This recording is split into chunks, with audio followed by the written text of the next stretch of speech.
ไปพ่อไปเขาเจ้าชวนไปกินตำบักหุ่งปะ เล่นบ่ ตำบักหุ่งเพื่อนนางคำ ตำบักหุ่งแล้วเด้อ ไปได้ไปกินตำบักหุ่งกันแซ่บเบิ่งพ่อขออนุญาตได้อพ่อเด้อฮะ เจ้าคำบอก โอ้ย เจ้าคำคนงามมันบอก ชาวคำจะงามจะขี้ร้ายนะคือพ่อเห็นนั่นแหละ บ่าวกันมันมักเอาเห็ดเมียได้อ้าวหัวอีก โอ้ยดีพ่อ เอ้า เฮ้อ ไปจะลุกกัน บอกคันสมมุติว่าเรามักชูเจ้าบ่มีเสาอ้อยนี่บ่หรือว่านั่นใด สมมุติผมมีอันนะ ก็นึกว่ามีเสาอ้อยอยู่ยังว่าสิจะได้เห็นเมียอยู่ปะท้อ คือนั่นนี่ก็เอาบ่ได้แล้วมา โดยยอมซื้อแล้ว ปีแล้วเขาว่านั่นน่ะเนาะ เมียอยู่เอาพี่น้องเอ้ยเอาโอเคโดย ซองแล้ว บ่มีบ่ได้เลยนะพ่อเนาะ กฎหมายบ่มีนนตุนเนาะ ได้คนไม้บ่มีเมียบ่ให้มีเมีย2มี3แต่ว่าคนยังเอาได้อยู่บ่คิดยัง โดยกฎลาวครับบ่มีคันว่าไปมาบ่มีกฎหมายลาว เลย มีแต่กฎหมู่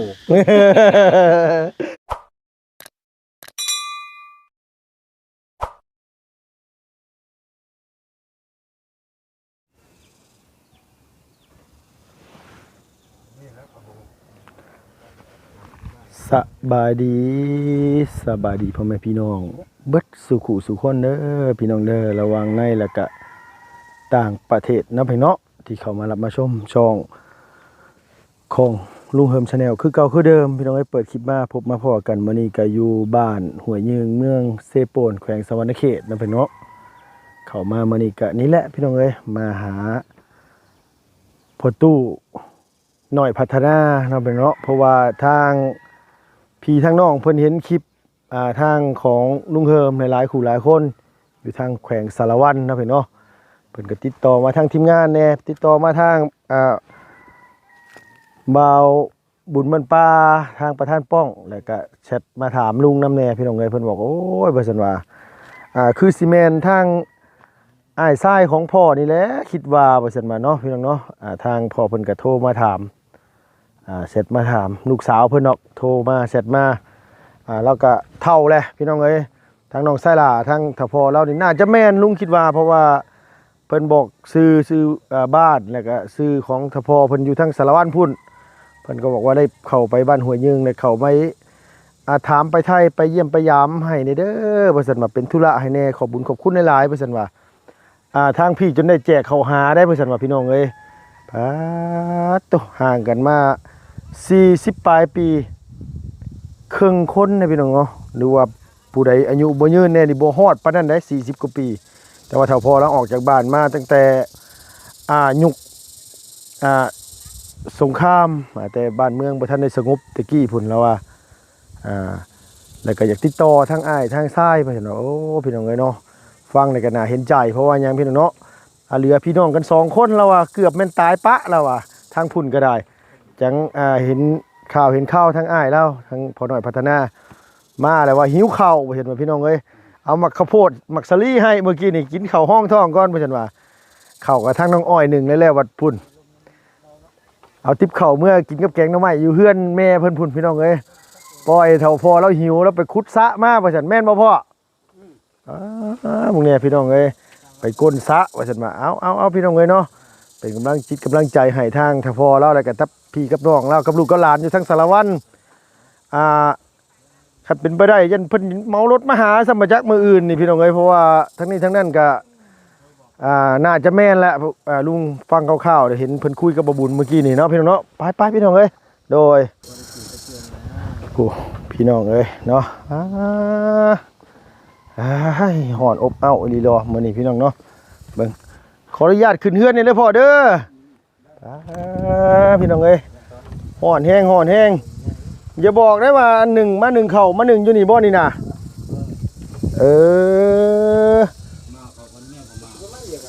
กำลังสิมาเข้าเอาโดยน้ำคือเป็นสีนั่นพ่อ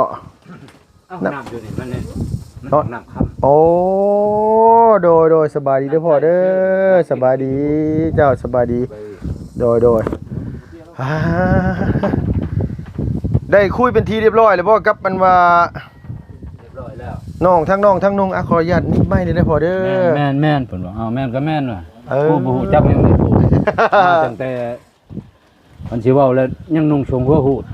โดยสมัยนั้นนะพ่อเนาะ 73ยังน้อยนี่พายปืนก็บ่ได้ พายปืนบ่แพ้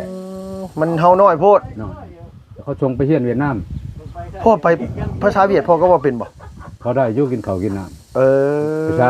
ชาวบ้านนี่พอได้ โด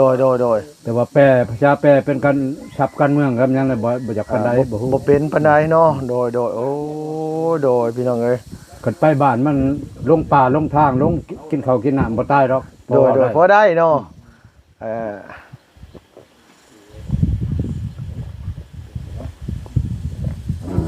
แต่พอเราหาจะมา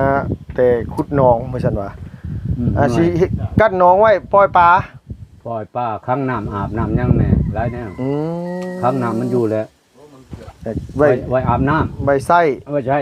โดย ใช่ปล่อยป่าน้ำ โอ้โดย อันนี้ โทรศัพท์ให้เครื่องนั้นคือบ่เก็บเข้ามาไว้ในพี่ที่มันตากแดดพอ อันใด นั่นนี่ขวดหน่วยนี่บ่ให้น้องพ่อบ่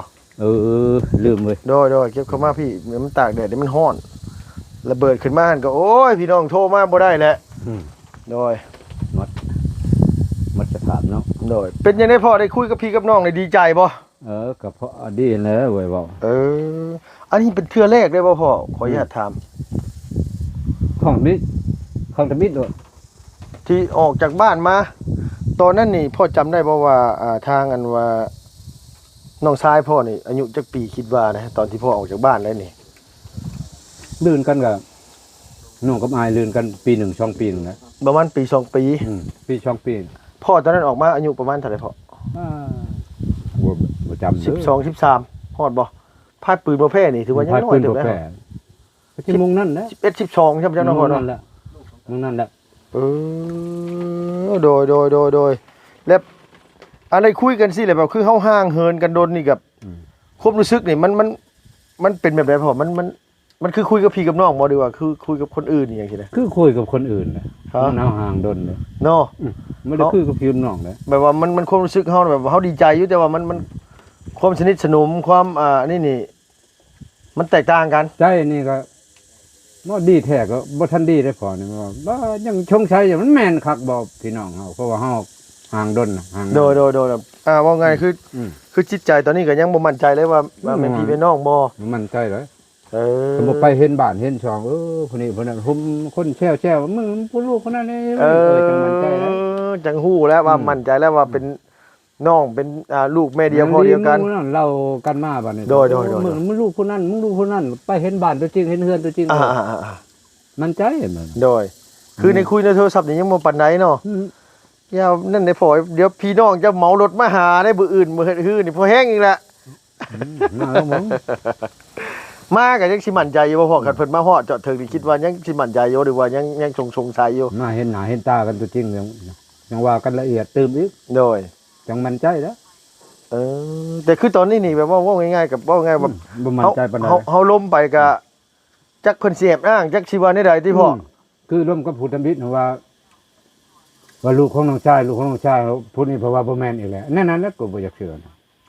ผู้ใดว่าบ่แม่นพ่อน่ะ ผู้น้องชายว่าขึ้นนี่บ่แม่นลูกผู้นั้นบ่แม่นลูกน้องชายบ่แม่นลูกมัน อ๋อลูกผู้หนึง มันลูกน้องชายก็มันลูกน้องชายลูกของน้องชายก็แม่นลูกของมันแหละมันว่าบ่แม่นผู้นั้นบ่แม่น เพิ่นว่าเจ้าคุยกับแม่หญิงน่ะเพิ่นบอกว่าเป็นลูกชายของพ่อแล้วบัดนี้เนี่ยเจ้าคุยกับน้องชายเจ้าเพิ่นว่าบ่แม่น บ่แม่นลูกของผู้นั้น ผู้หนึงอีก คนอยู่บ้านเดียวคนบ้านเดียวกันหัน อ๋อบอกง่ายเป็นลูกเป็นหลานเป็นลูกห่างๆหรือว่า น้องก็สิน้องห่าง โดยน้องลูก บ่แม่น หน้าสาวหน้าบ่าว จั จั ง ง ว่า ซี่ กัน เนาะ ออกคือ โดย แม่นไหม โดยเขาก็ฮู้คือกันแล้วกันว่าน้องห่างๆลูกห่าง โดย ๆเขาฮู้คือกัน แล้วบัดทีนี้เนี่ยเพิ่นเว้าเพิ่นเกินมาแบบได้พอแบบว่าเพิ่นอยากให้ลงไปบ่ อยากให้ลงแล้วอยากให้เมื่อมีเงินมีคำก็อยากให้เมื่อว่าจ้างสิเอาให้เงินกลับพอได้จ้างรถมานี่ซื่อๆว่าปานใด โดยกับบ่อยากปานใดบ่ บ่อยากปานใดแล้วแบบนั้นผมเอาข่อยพี่เอารถมาต้อนไปข่อยเมื่อ คันมาเอารถมาต้อนอยู่พี่นี่สิลงไปน้ำเนาะพ่อเนาะ ไปน้ำ โดย บ่รถมาต้อนก็ย่า อันนี้มาหา จ้างรถไปนำกันก็ไป โดยว่าไงว่าเดี๋ยวข่อยสิไปสู่เจ้าเด้อเดี๋ยวข่อยจะไปเยี่ยมเจ้า ก็ฮู้จักอยู่แต่ว่ามันบ่อยากคักเงินซำใด โดย เราเคยไปดนเลย มันความรู้สึกเฮาเนาะพ่อเนาะว่าไงแบบว่าความรู้สึกมัน บ่อยากไปมันชินพี่อยู่เคยอยู่น้ำลุงน้ำเนี่ย โดย ที่ดีกว่าบ่อยากไปทางใดอีกนะ แบบ บาง ว่า คนอยากต้องการสนใจก็อยากให้มาหานะ โอ้บอกเขาโดนจากใจเขาเลยว่าคันว่าเพิ่นต้องการอยากพบจากพ่อนี่ เขา เขาอยาก ต้องการอยากพบอยากพ่อ ให้มาหา พี่น้องอย่ามาหาตัวจริงพากันไป แต่จะพากันไปเนาะ อยากให้เฮาไปตามไปหาสิเจ้าในเฮาก็ อยากเข้ามั่งแน่ บ่ บ่ปานใดนะพ่อเนาะโอ้พี่น้องเอ้ยโดย เปิดผักกังเลย นะเปิดผ้ากางเอาไว้ปิดตอนนอนกับนางอ้อยพุ่นตัวนี้น่ะไปพ่อมาลงมาข้างล่างพี่มาโอ้ยอยู่เทิงห้อนอีดีรอพี่น้องเอ้ยห้อนคักเอาได้เฮือนใหม่ไต่เฮือนงามหาแต่ขึ้นได้ 2-3 เดือนเมื่อฉันถ้าพอแล้วว่าเฮือนหลังนี้ก็ได้ บ่ฮอดเดือนช้ำหามื้อ ยังบ่ฮอดเดือนบ่พ่อ บ่ ยังโดยพี่น้องก็ติดต่อมาฉันว่าปอดต้องเมาเลยดิเอาสบายดีเด้อมาทานเด้อบ่เด้อ แม่นยัง ทางซี อย่าได้ข้อขาดได้หาเนี่ยเต็งไว้ได้ เด้อโอ้ยสินลูกสินเมียล้นเบิดแล้วพ่อเอ้ย อย่ามันบ่อยากจับนักกลางเว้นนี่กลางคืนอยากจับแล้วจังกะชีไปทางใดล่ะ ผู้ก็นึกว่าหาสินเมียนี่ได้มันหาสังกะสีอีบ่แม่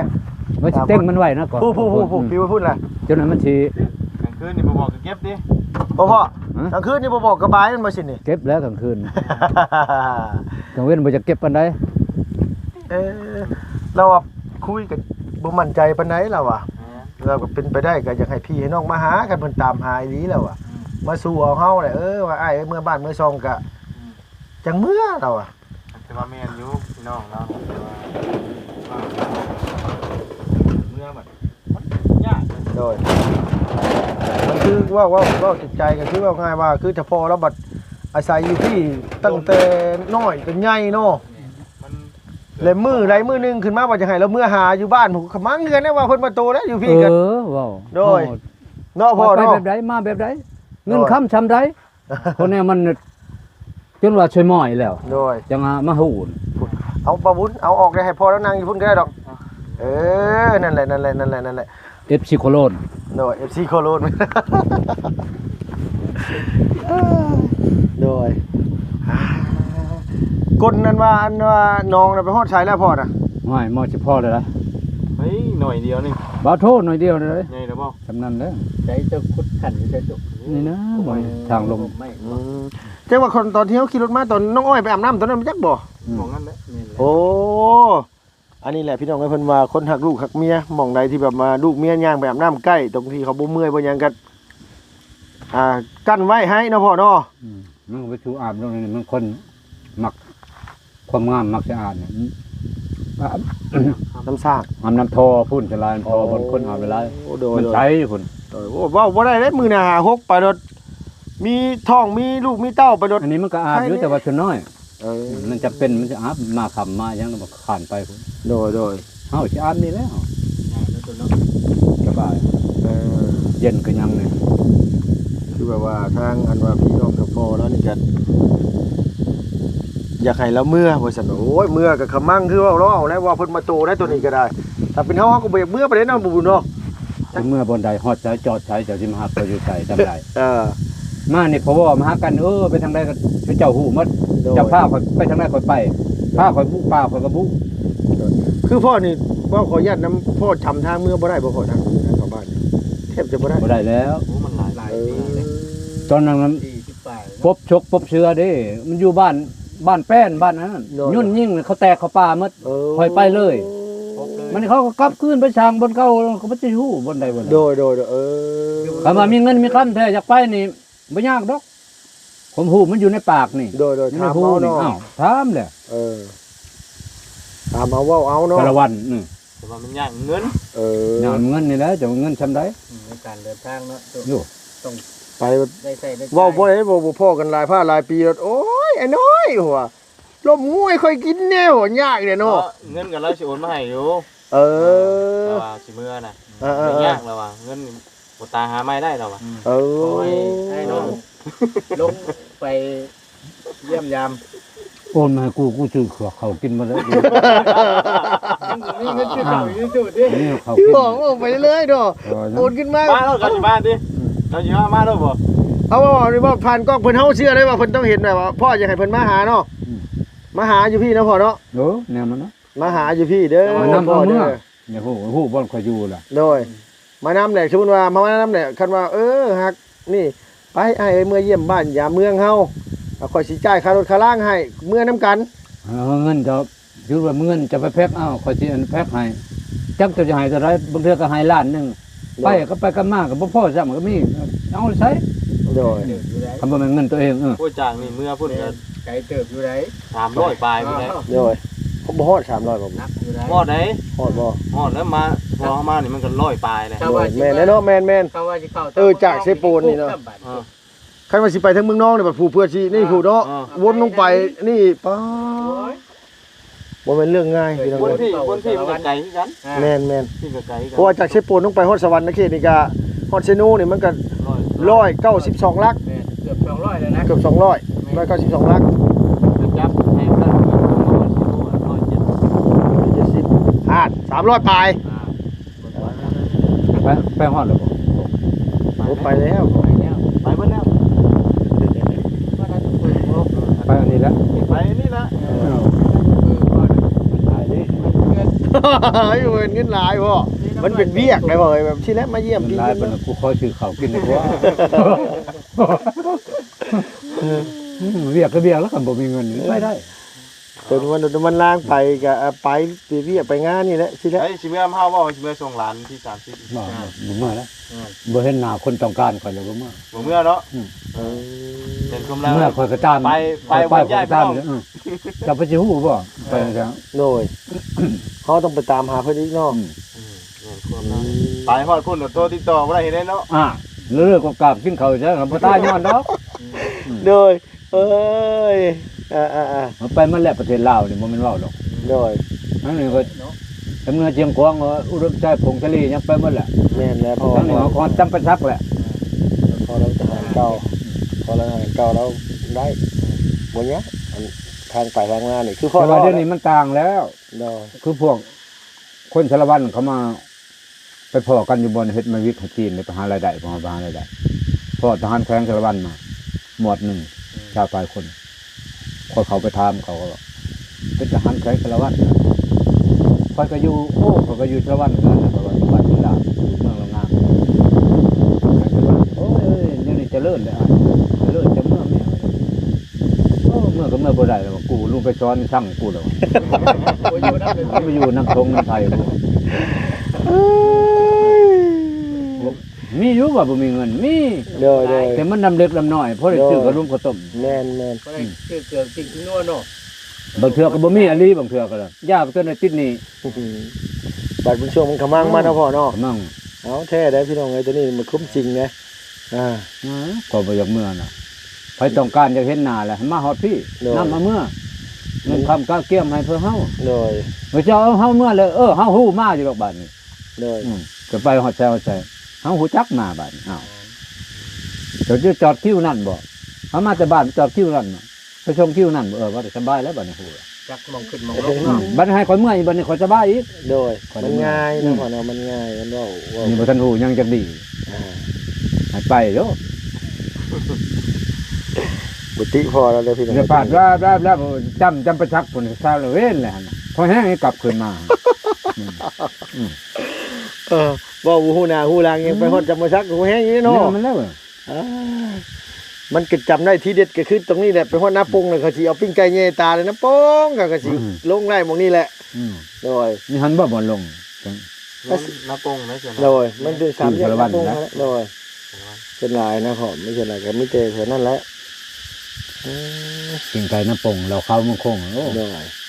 คัก ลำวงคารวันอีกสุดยอด เอาแล้วอันนี้นี่คือตอนที่พ่อแต่งน้องอ้อยแล้วตะกี้เนี่ยสาวอ้อยนี่พ่อโตผู้เดียวคนโตได้บ่พ่อขอ โอ้ แต่ เรียกคนโตน ป้า หาเงินใช้ยืมใช้ โดย เช่าล้านมาให้เรากินพ่อพ่อแม่มันแล้วเลยไปนอนเลย เออ ว่าง่ายๆว่าควายไปเขาควายดอกเขาดองอยู่ในหันแหละ คือเพิ่นเฮ็ดเองเพิ่น ชีวิตของประเพณี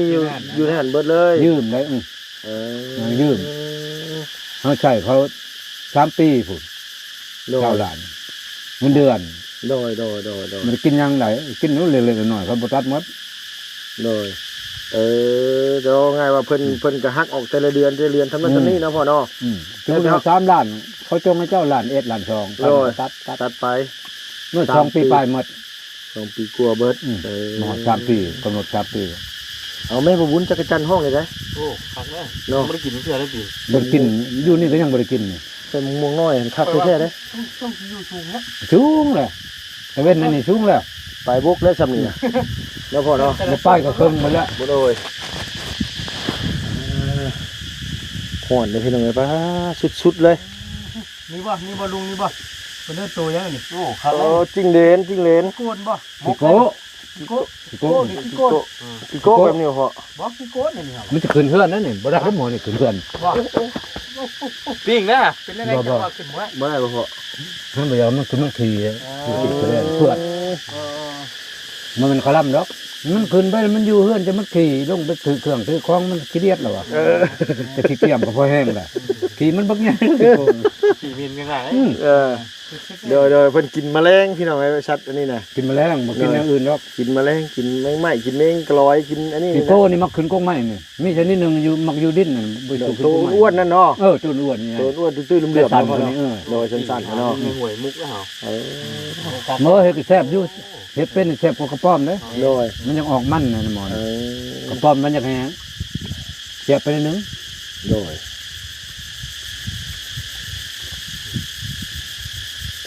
ฮ้อนฮื้อให้ฮื้อตองแล้วเลยบ่พอ ยังนิดนึงนี่ยังทำนิดนึงนี่ ไม่มันที่ว่าอันนี้นี่เฮาเฮ็ดหัวเอาเฮ็ดหัวบ่หรือว่าเฮามาจุฟืนดังไฟอย่าง เฮ็ด นี้ พื้น โอ้ เฮ็ดหัวนี่บางเทื่อเขาจะตัดเอาไม้ปองนี่ โดย เขาจะจักและชาน สบาย คือชั้นนี้นี่ก็อันนี้บ่โอ้เจ้า เฮ็ดแต่บ่จำเป็นมันนะบ่ โดย บ่แถวนี้ก็บ่เฮ็ด บ่ได้เฮ็ดเนาะเฮ็ดแต่ฟังนี่เนาะ เพราะว่าเขาจังข้างงัวข้างควายแหละงัวควายเพิ่นมากินแล้วเขาสั่งให้ยิงเราได้ ทั้งเมืองบนได้ออกกฎ โดยแปลว่าคือเพิ่นออกกฎไว้เลยว่าเมืองเสพโปนมันเมืองพืชเมืองผลเนาะงัวควายเพิ่นจะเลี้ยงก็ต้องรักษา รักษาเลี้ยงนำ โดยบ่ปล่อยบ่ได้เนาะ เอาไม่ปล่อย ตัวนี้เป็นเรื่องนะ โดยส่วนหลาย มี เพิ่น สิท เลี้ยง ธิ์กินมีสิทธิ์ยิงกินโลก คือแบ่คือหยังสิพอเนาะ แบ่คือกันแบ่น่ะ โอ้จังปล่อยเป็นชัดปล่อยเนาะ โดยแม่ เป็นเลี้ยงเลย แต่ยังอยู่ยังมีอยู่แบ่เป็นงัวบางคนก็ยังอยู่ ไม่ยิงเหรอพ่อ ฮะ ไม่ยิงเหรอ มันยังเล่มบ่ได้กินหยังบ่มีหยัง ว่ากันมาปลูกพืชปลูกผลมาใส่แล้วเปล่า โอ้พวกเขาไม่ชวนมันต้นเฮาอยู่พุ่นเฮ็ดโลแล้ว ส่วนไว้เนาะ ไปพ่อไปเขาเจ้าชวนไปกินตำหุงปะ เล่นบ่ ตำหุงเพื่อนนางค ตำมะฮงแล้วเลยเด้อ ไปได้ไปกินตำหุงกันแซ่บเบิ่งพ่อขออนุญาตได้อพ่อ เจ้า เด้อฮะ ชาวคำบอก โอ้ย ชาวคำคนงามมันบอก เจ้าคำจักรามเลยขี้ร้ายแล้วคือพ่อเห็นนั่นแหละ บ่าวกันมันมักเอาเฮ็ดเมียได้หัวอยู่ โอ้ยดีพ่อ เอ้า เฮ้อ ไปจะลุกกัน บอกคันสมมุติว่าเรามักสมมุติว่าเจ้าบ่มีเสาอ้อยนี่บ่หรือว่านั่นใด สมมุติผมมีอันนะ ก็นึกว่ามีเสาอ้อยอยู่ยังว่าสิจะได้เห็ดเมียอยู่ปัดท้อ คือนั่นนี่ก็เอาบ่ได้แล้วมา โดยยอมซื้อแล้ว ปีแล้วเขาว่านั่นน่ะเนาะ เอาพี่น้องเอ้ยเอาโอเคโดย ช่องแล้ว บ่บ่ได้เลยนะพ่อเนาะ กฎหมายบ่มีนนตุเนาะ ได้คนไม้บ่มีเมียบ่ให้มีเมีย2มี3แต่ว่าคนยังเอาได้อยู่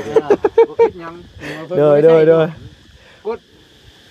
ลาวครับบ่มีคันว่าไปมาบ่มีกฎหมายลาว เลย มีแต่กฎหมู่ เอาไปได้พ่อไปกินตำหูน้ำกันไปเอาไปประธานให้ประบุญให้ไปนี่แต่ชวนโดยสบายดีเด้อพี่น้องเอ้ยพี่น้องเอ้ยมีแต่ว่ามาเยี่ยมมายามถ้าพอน้อยพัฒนาพี่น้องเอ้ยมาสบายดีปีใหม่แต่เราก็มีข่าวดีพี่น้องมา